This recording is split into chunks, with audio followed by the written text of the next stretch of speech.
Well, hi-de-ho, good neighbor. All right, boys and girls, all four of you. We're in, it's about 12:15. We're doing a review over test number 2 in trigonometry. I'll give you an outline of what we're going to do. Okay, all right, sit there and say it. All right, first thing we'll have you do is graph angles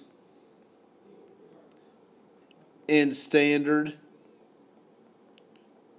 position.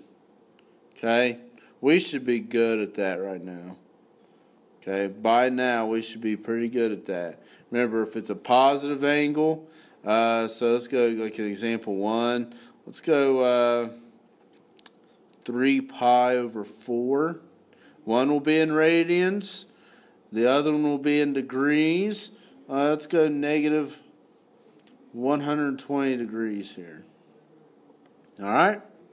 Now I'll pause the video and you guys can actually work through it and see if you get the same answer.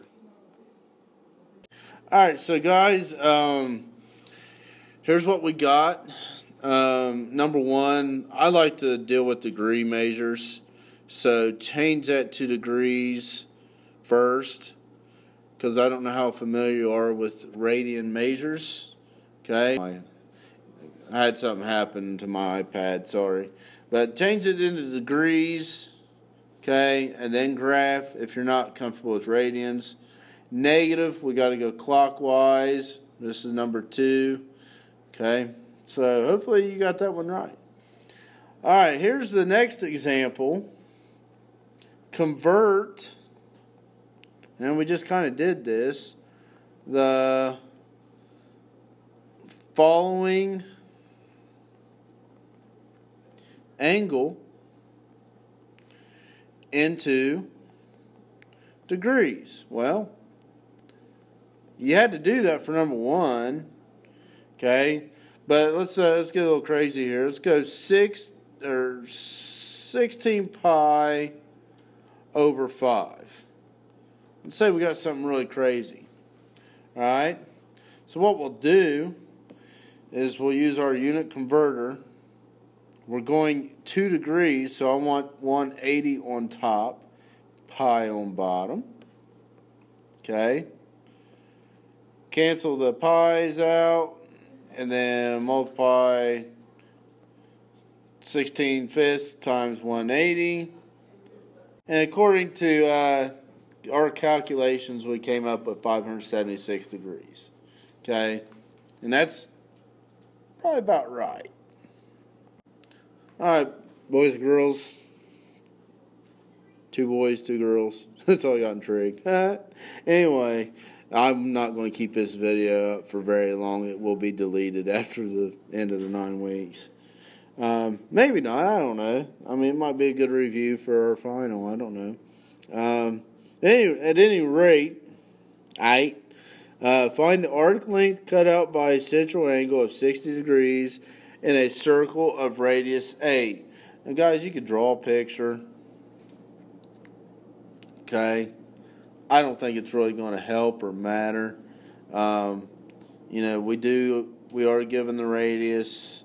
We are given an angle measure.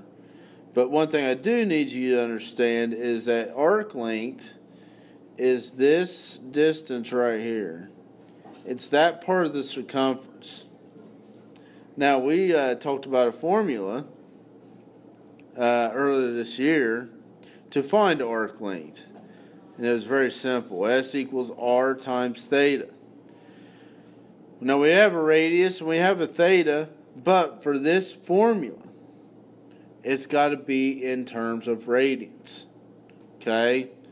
So I'm going to plug and chug what I do know, and I'm going to calculate theta in terms of radians real quick.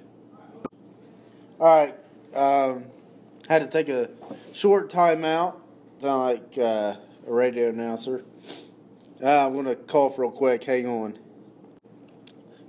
Excuse me. That was terrible. What we did here was we changed 60 degrees Okay, I just highlighted it there and changed it to radians. So there's the pi over 3. I'm going to plug it into the formula here, which I have an arrow right there. Now, when I'm finding the arc length, a terrible equal sign, I'm going to take 8 times pi over 3. I'm going to multiply everything out. Okay? So, you can simply take 8 times 3.14, hit equals, and then divide by 3, and you should get 8.37 yards is what we came up with. All right. Guys, easy peasy, lemon squeezy. All right, let's go on to the next example. All right, so the next question, find the 6 trig ratios. I said ratios. You could substitute functions in for that. That's my bad.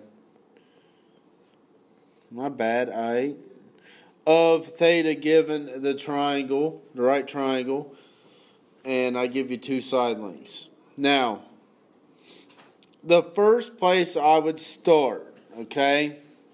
I'm going to change colors here. I'm going to go purple. The first place I would start is, okay, if theta's here, I want to picture this as, going back to the standard graph, standard position of an angle, okay? And let's see what we're given, okay? I got a point out in here, given this length, okay? Now, what is this length known as? R. What does R equal? In this case, 12.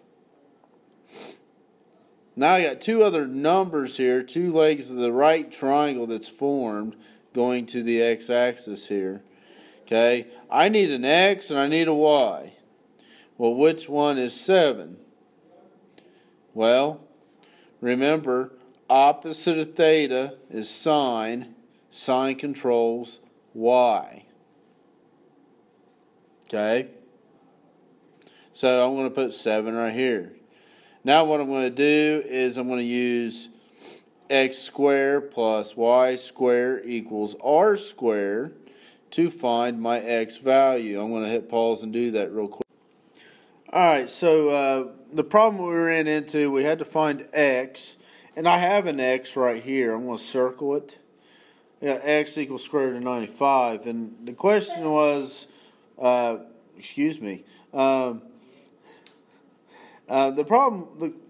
question was square root of 95. I want to know if that's simplified or not. And you got to go back to Algebra 2, simplifying radicals using your prime numbers. And let's simplify using an upside down division. I know 5 goes into 95 19 times.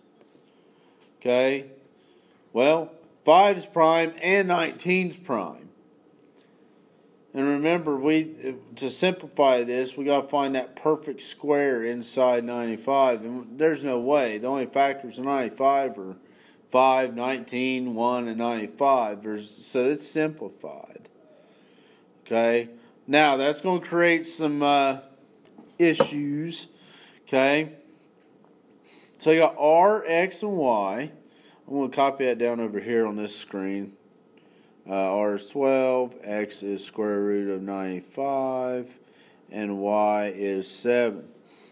Now let's find, I'll tell you what, let's just go sine theta, cos theta, and tangent theta. Okay. And by our rules, our basic facts and definitions, I'm going to fill in the blanks here. Sine of theta is y over r, so that's 7 over 12. Make sure everything's reduced. Cosine theta is square root of 95 over 12. And tangent is opposite over adjacent. Now this one's going to need some fixing. opposite y over x. Well, we got to think about the illegal part of this. We can't have square roots on the bottom. Now, this one's going to work out nice, so don't fret. Okay? I'm going to multiply the top and bottom by square root of 95. Now, watch what happens here. It's amazing. Okay? Square root of 95 times square root of 95, well, that's 95. Guys up here, I'm just going to put that together. Okay, boom, done. Okay? I am done. Now let's find the other three. Okay? Let's find the other three. I'm going to go orange. Let's go cosecant theta, secant theta. It helps if you memorize them in this order too. That should be not tangent, cotangent theta. Okay? Now, what I'm doing here is I'm just going to flip, okay, for cosecant. I'm going to flip sine. Whatever I had in the beginning here, okay, because it's not y over r, it's r over y now. So r over y is 12 over 7. Secant is cosine flipped, so I know that's going to be 12 over square root of 95. But we can't deal with radicals on the bottom. So I'm going to do this little thing right here. Square root of 95 times square root of 95 is 95. And I'm just going to write 12 square root of 95 on top. That's about all I can do with it. Then cotangent. Sometimes you don't need to look at the very end of tangent. Look at the very beginning. Cotangent is x over y. So I'm just going to write square root of 95 over 7. Okay, so I got all 6 of them now. Great. Let's move on. Now, be careful in this. We got some negatives. Okay, we got some negatives. Use parentheses. I'm not recording, just so you know. I wouldn't do that to you.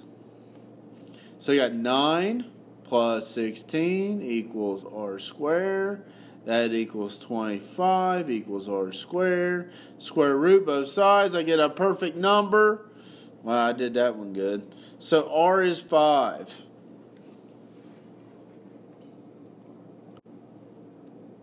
I don't know if I was recording or not. Okay, I'm back. R is 5. So I just use that same thing I did last time. X squared plus y squared equals r squared. That's basically Pythagorean theorem, girls and guys. Okay, because there's that right triangle formed. Okay. Now, let's find all 6 trig functions of theta. I like to start off with sine, cosine, tangent, and let's write cosecant, secant, cotangent. Bless me. Okay? And I already know what I had. I think x was negative 3, y was negative 4, and r, just so that you know, r is always going to be a positive number. Okay? Because the radius has to be positive. Okay? You can't have a circle with a radius of a negative number. So, yeah, I know.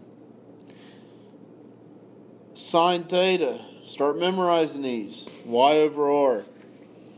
So that'd be negative 4 over 5. Cosine x over r.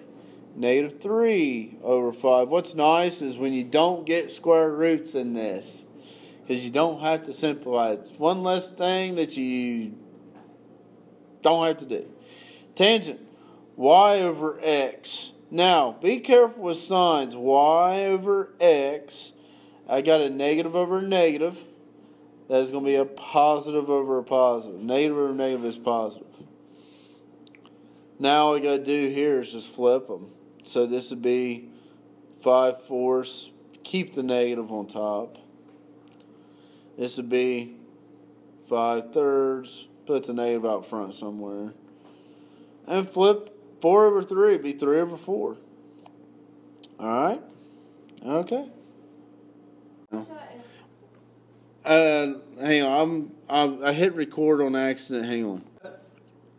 Oh, I just hit record. Alright, so I got sine of 60 degrees. That's one that you need to understand. I want exact values like this. Now, when you get to like secant of 30 degrees, draw the angle out in standard position and label this right triangle. Now, secant of 30, if you recall, secant of 30 is equal to 1 over cosine of 30. So what I'm going to do is I'm going to find cosine of 30 degrees. Alright? So cosine of 30 degrees. I'm looking at the adjacent side here, the x. It would be square root of 3 over 2. So here's what happens. 1 over square root of 3 over 2. Now, if you don't get it, type in cosine of 30 degrees on the calculator. You'll get 0.866. Okay, remember that number and relate it to square root of 3 over 2.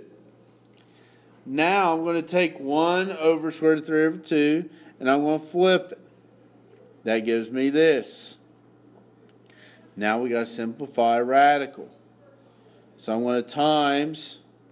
So Tyler Shunkwater there. Yeah. Okay, now I'm going to simplify the radical. Or rationalize the bottom. Square root of 3 times square root of 3 is 3.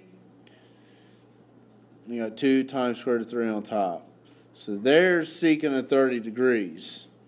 Okay? Now, I need to do the same thing for the cotangent of 215. So what I'm going to do is I'm going to hit pause on the video and graph this in standard position, apply something I already know how to do.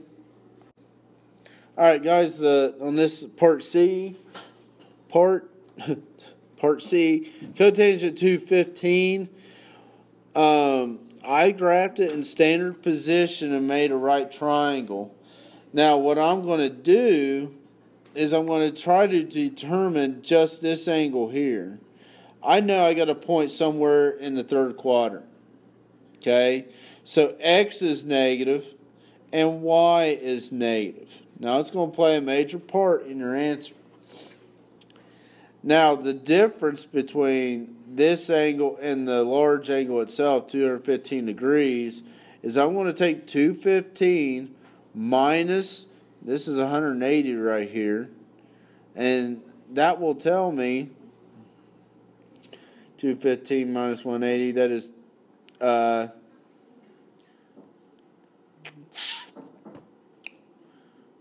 I'm guessing it's 35 degrees, right? Okay. You know what, guys? I think I made a mistake. I think I wanted it to be a 45 degrees. Let's make that 225. Because you don't know 35 degrees. Alright, so let's call that a 45 degree angle there. That means I have negative square root of 2 over 2 here and negative square root of 2 over 2 here. R is 1. I can assume that because it's a unit circle. And then I'm going to find cotangent 225 now. It's 225, not 215. So cotangent of 225 is 1 over tangent 225 degrees. Now, tangent is y over x. So I need to look back and look at my y coordinate. My y coordinate is negative square root of 2 over 2. And my x coordinate is negative square root of 2 over 2. That's just the nature of a 45-degree angle. Now, all right, so I'm simplifying. We're recording. We're live here. I got 1 on top. All this equals 1. If I take negative square root of 2 over 2 and divide it by negative square root of 2 over 2, that equals 1. Well, here's the cool thing. What's 1 divided by 1? 1. Boom, there's the answer. Alright, so what we're going to do is we're going to use our calculator to find, okay, the following functions here. Tangent 137. You got to make sure your calculator is in degrees and just punch it in the way it reads. So if you just punch it in, you'll get negative 0.93 something. It's something to that effect. In part B, okay, we could change this up here. Secant is 1 over cosine. So we need to punch this in on our calculator. 1 over cosine of negative pi divided by 9. Make sure your calculator is in radians this time. Alright guys, remember your rules. Remember your functions. Secant is 1 over cosine. Okay. And then make sure your calculator is in radians when you punch it in. Okay, you'll get one like that on the test as well. Alright, let's move on to the last one here. I think it's about that time.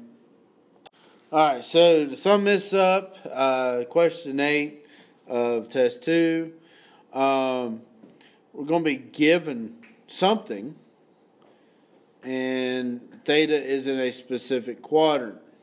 Find the other 5 trig functions. What we do is, okay, let's draw a picture. Theta is in the second quadrant. I don't even know what it is. I know it's in the second quadrant though. What do I know about x? X is negative. Y is positive. Draw a picture. See where you're at. Now look at your definition that's given. Okay? Talking about this right here. Okay? Cosecant of theta. What's the definition of cosecant? Cosecant. I'm writing with a highlighter. Alright, so what we came up with was the definition of cosecant, and which is r over y, which I labeled. You can see there. But we have to consider that theta is in the second quadrant. What is x got to be? Negative. So what we need to do is we need to use x squared plus y squared equals r squared to find our x.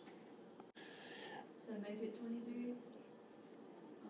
X is equal to negative square root of 253. Guys, negative square root of 253. 253 does not break down or simplify, so leave it alone. Okay, I wouldn't even worry about writing it out as a decimal. Okay, now we already got cosecant, so all we got to do now is find the other 5. Sine, cosine, tangent. We already got cosecant. We need to find secant and cotangent. Okay, so let's go sine. Y over r. That's going to be 6 over 17. Wow, you could have done that really quick at the beginning of the problem. Cosine is negative square root of 253 over 17. Okay. Tangent y over x. That's going to be 6 over negative square root of 253. I do not like this, so I need to times, well, no, watch this carefully, times the top and the bottom by this. You'll thank me later after showing you this. Negative times negative on the bottom is positive. That's going to be 253 on the bottom. and negative 6 square root of 253 on the top. So I got tangent now. Okay, now secant. Yeah, I got to simplify some radicals here. Cotangent is going to be easier to find. Secant is going to be 17 over negative square root of 253. Well, let's do the exact same thing. Guys, the hardest part is just remembering the algebra 2. Really, it is. Okay, so that, will give me some room here, is going to equal negative 17 square root of 253 over 253. Okay? So sine is x over r. Are we done? No. Cotangent, theta. This is going to be easy because if you go back to the very beginning, just flip that one right there, and you should not have anything to simplify. All right? All right, guys. That'll be test number 2. I will see you tomorrow or whenever. Later.